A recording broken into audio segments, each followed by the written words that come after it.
Je m'appelle Matthew Collins et j'ai aujourd'hui 60 ans, mais cette histoire s'est déroulée il y a 12 ans, un soir de réveillon de Noël enneigé qui a appris à ma fille et à moi une leçon qu'on n'apprend ni dans les chants de Noël, ni sur une liste de courses. J'avais alors 48 ans, père célibataire élevant ma fille Lily, âgée de 9 ans, après la mort de ma femme Rachel, 3 ans plus tôt, d'une affection cardiaque soudaine que personne n'avait vu venir. Un instant, elle riait avec nous autour du petit déjeuner. L'instant d'après, elle n'était plus là, laissant Lily et moi apprendre à être une famille de 2 au lieu de 3. À ce réveillon-là, nous avions trouvé un rythme fragile.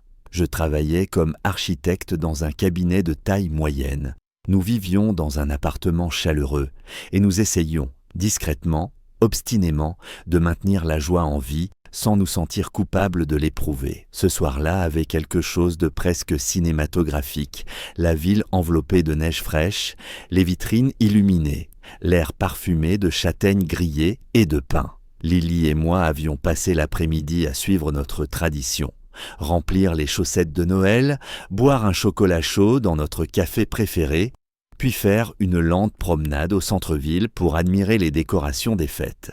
Elle était émitouflée dans son manteau rouge et son écharpe blanche, ses boucles saupoudrées de flocons, les yeux brillants de cette magie de la veille de Noël que seuls les enfants possèdent vraiment. Nous retournions vers la voiture, les bras chargés de sacs, quand Lily s'arrêta si brusquement que je faillis lui rentrer dedans. « Papa, regarde !» Je suivis son regard vers une vitrine à une vingtaine de mètres. Sous l'auvent du bâtiment, à moitié protégée de la neige qui tombait, était assise une fillette, peut-être 12 ou 13 ans, les cheveux blonds sales, les joues rougies par le froid, des vêtements bien trop légers pour la saison. À côté d'elle, un panier en osier recouvert d'un tissu et une petite pancarte faite à la main sur laquelle on lisait « Pain frais, 3 $. » Elle n'appelait pas les passants, elle ne mendiait pas, elle était simplement là, les genoux serrés contre elle, regardant les gens défiler comme si elle faisait partie du trottoir. Certains la regardaient brièvement puis détournaient les yeux encore plus vite,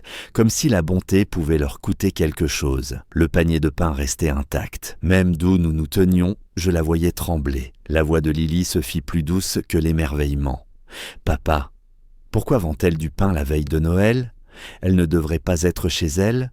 Je n'avais pas de réponse qui ne meurtrirait pas son innocence. Je savais seulement qu'elle avait raison. Les enfants n'étaient pas censés se trouver là, ainsi. Lily serra ma main un peu plus fort. Elle a l'air d'avoir froid. On peut l'aider ? Et à cet instant, j'ai compris que la plus grande épreuve de ce que nous étions en tant que famille n'attendait pas sous notre sapin. Elle était assise sur la neige, espérant en silence que quelqu'un la remarquerait. Je regardais de nouveau la fillette, vraiment cette fois. Et je vis bien plus que le manteau trop fin et les mains tremblantes. Il y avait dans sa posture une immobilité qui semblait acquise, celle de quelqu'un qui avait essayé d'espérer, puis avait rangé l'espoir, parce que continuer à tendre la main faisait trop mal. Je fis un signe de tête à Lily. « Oui, dis-je doucement, on peut l'aider. » Nous nous approchâmes d'elle, nos pas crissant faiblement dans la neige. En nous voyant arriver, elle leva la tête, le regard méfiant. Ce regard que les enfants apprennent quand le monde ne s'est pas montré tendre avec eux.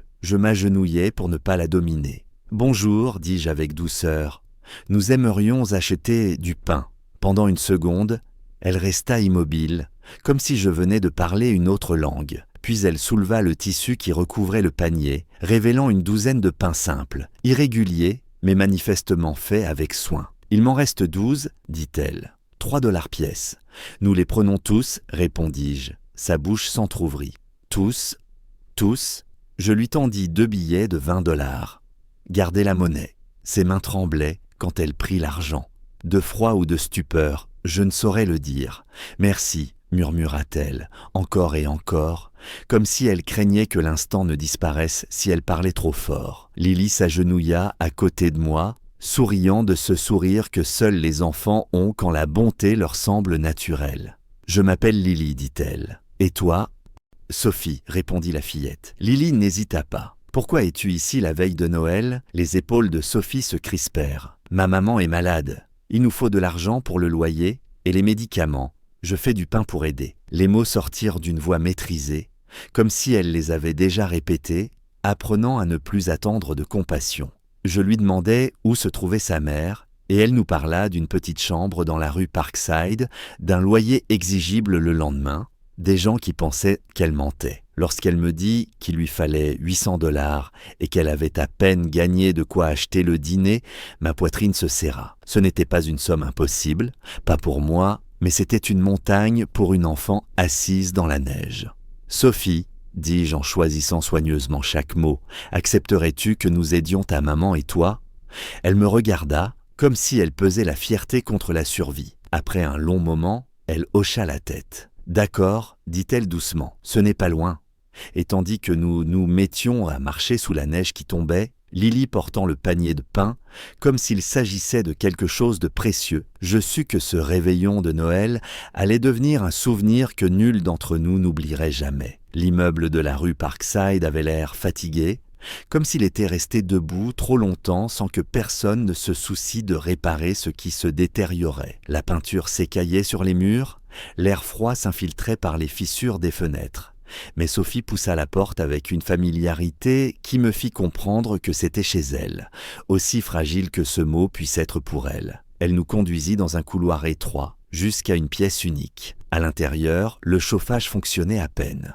Un petit lit occupait la majeure partie de l'espace, une plaque chauffante reposait sur une caisse et un mini-réfrigérateur bourdonnait doucement dans un coin. Sur le lit était allongée sa mère, Grace, mince et pâle, sous plusieurs couches de couverture. En nous voyant, elle tenta de se redresser, la panique traversant son visage. « Sophie, qui sont ces gens ?» Sophie se précipita à son côté. « Ça va, maman. Ils m'ont aidé. Ils ont acheté le pain. » J'expliquai la raison de notre présence, en gardant une voix calme et respectueuse. Tandis que Grace écoutait, des larmes coulaient sur ses joues. Ces larmes qui viennent quand on tient tout ensemble depuis trop longtemps. Au cours de l'heure suivante, leur histoire se dévoila par fragments. Une maladie survenue soudainement, des emplois perdus, des économies englouties par les frais médicaux, des systèmes trop lents pour des personnes qui avaient besoin d'aide immédiatement. Sophie avait appris à faire du pain avec sa grand-mère et s'était retrouvée dans la rue parce qu'il n'y avait pas d'autre choix. « Je suis en train de l'échouer, » murmura Grace. « Je n'arrive même pas à la protéger de tout ça. »« Vous n'échouez pas, dis-je fermement. Vous survivez. Mais vous ne devriez pas avoir à le faire seul. » Je sortis dans le couloir et passai une série d'appels au propriétaire pour régler le loyer et obtenir un délai, à un médecin de confiance, à un contact des services sociaux qui savaient comment faire sauter les lourdeurs administratives. Puis Lily et moi ressortîmes dans la neige pour acheter des provisions, un radiateur d'appoint, des vêtements chauds et une couverture épaisse. Quand nous revînmes, Sophie et Grace regardèrent ces affaires comme si elles n'étaient pas réelles. « Pourquoi ?» demanda Sophie à voix basse. Je leur parlais de Rachel, de la bonté que d'autres avaient de montrer à Lily et moi quand nous nous noyions dans le chagrin, et du fait que c'était ma façon d'honorer cette aide. Nous restâmes tard, partageant une soupe réchauffée sur la plaque chauffante, parlant de rêves que Sophie osait à peine formuler. « Je veux être boulangère, avoua-t-elle. Une vraie. Alors accroche-toi à ce rêve, lui dis-je.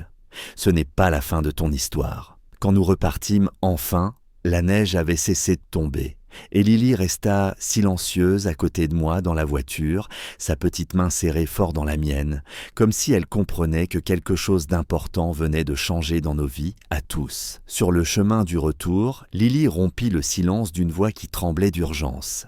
Elle demanda pourquoi Sophie n'avait pas de sapin de Noël, pourquoi aucun cadeau ne l'attendait au matin.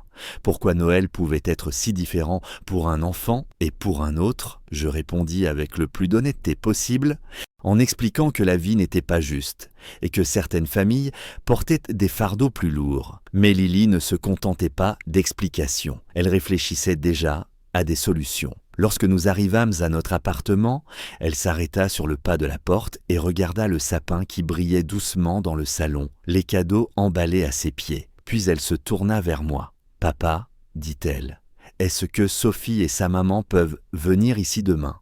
La question n'était pas hésitante, elle était certaine, comme si elle connaissait déjà la réponse. Je sentis une boule se former dans ma poitrine, ce moment précis où un enfant vous apprend quelque chose que vous auriez dû comprendre depuis longtemps. « Oui, répondis-je, elles peuvent venir. Le matin de Noël arriva dans le calme, la neige entassée contre les fenêtres, la ville assoupie. Lorsque Sophie et Grace entrèrent dans notre appartement un peu plus tard, Sophie s'immobilisa, fixant le sapin comme s'il appartenait à un autre monde. Grace s'excusa à plusieurs reprises, gênée par son manteau usé et sa démarche hésitante, mais Lily n'y prêta aucune attention. Elle attrapa la main de Sophie et la tira à l'intérieur, annonçant que d'abord il y aurait des biscuits, ensuite les cadeaux, puis le petit déjeuner. La matinée se déroula doucement, sans éclat, mais chaque petit instant avait du poids. Sophie ouvrit chaque cadeau lentement, avec précaution, comme si elle craignait que le moment ne disparaisse si elle allait trop vite. Lorsqu'elle déballa les fournitures de dessin, sa retenue céda enfin. Elle se mit à pleurer ouvertement, serrant la boîte contre sa poitrine, murmurant qu'elle n'avait rien eu de semblable depuis des années. Grace regardait sa fille, partagée entre la joie et le chagrin, bouleversée de voir son enfant redevenir, enfin, une enfant. Ce jour-là fut un commencement plutôt qu'une fin. Dans les mois qui suivirent, j'aidai Grace à se repérer parmi les rendez-vous et les démarches administratives, cette lente machinerie de l'aide qui laisse trop souvent les gens sur le bord du chemin. La stabilité arriva par petites étapes. Le loyer payé, la santé suivie, l'école fréquentée sans interruption.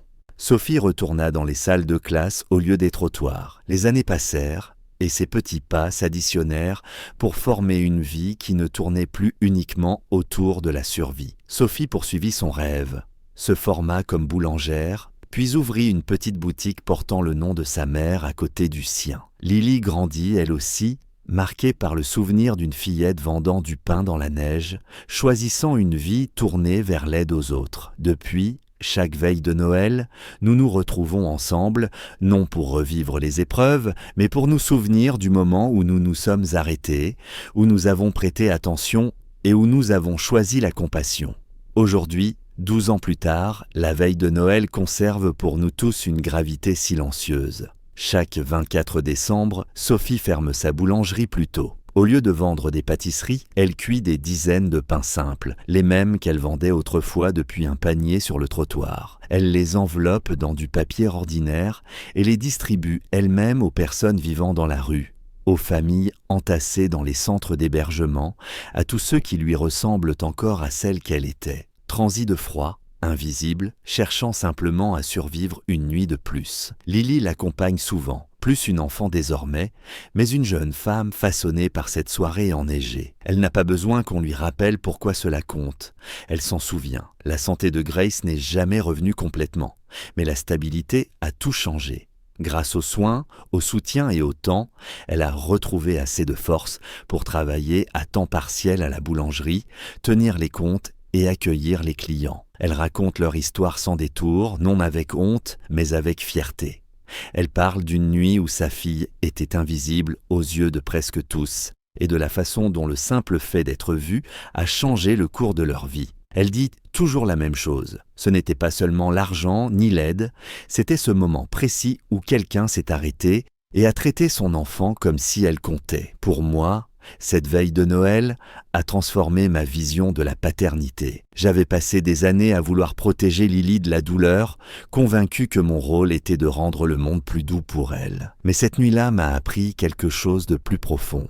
Enseigner la compassion à un enfant ne l'endurcit pas. Cela l'enracine. Lily a appris que le privilège n'est pas quelque chose dont il faut avoir honte, mais une responsabilité à exercer. Elle a appris que les questions comptent, que remarquer compte, et que détourner le regard devant la souffrance est aussi un choix. Chaque année, lorsque la neige commence à tomber, je pense à quel point Sophie et Grace étaient proches de disparaître dans les statistiques. Une expulsion de plus, une famille de plus passant à travers les mailles d'un filet que personne ne voulait vraiment voir. Je pense à la facilité avec laquelle j'aurais pu passer devant cette vitrine, à quel point il aurait été naturel de détourner les yeux. Et je pense à tout ce qui a changé, parce qu'une fillette de 9 ans a posé une question simple et a refusé d'accepter l'indifférence comme réponse. Nous ne célébrons plus la veille de Noël dans l'extravagance. Nous partageons un repas, nous nous passons le pain autour de la table et nous restons assis ensemble dans une gratitude silencieuse. Nous nous souvenons de cette nuit non comme d'un miracle, mais comme d'un choix, un moment où la compassion a vaincu la facilité. C'est ce don-là qui demeure, ni le pain ni l'argent, ni même les résultats, mais la compréhension que le fait d'être vu peut sauver une vie et que choisir de voir est à la portée de chacun de nous.